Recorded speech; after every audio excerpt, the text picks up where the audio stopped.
Hello everyone! So samahan nyo kami dahil this is the first day of third term as a tourism student ng first year and kasama ko here mga classmates ko going to school. So after ilang minutes sa paglalakad, nandito na kami sa loob ng school. Fast forward, walking na kami papuntang room.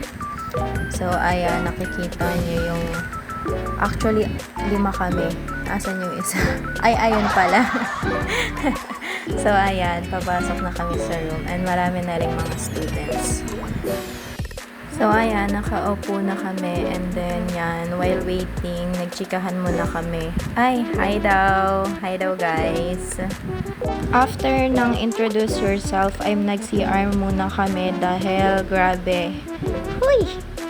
So, ayan guys, fast forward na talaga kasi pauwi na kami that time and papunta na kami sa loob ng SM. Doon kasi yung daan papuntang terminal.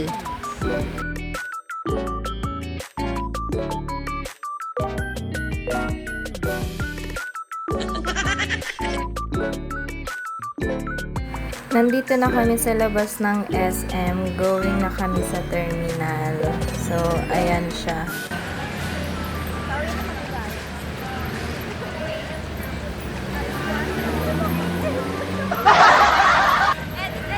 Pagpasensya nyo na guys, parehas kami pagod.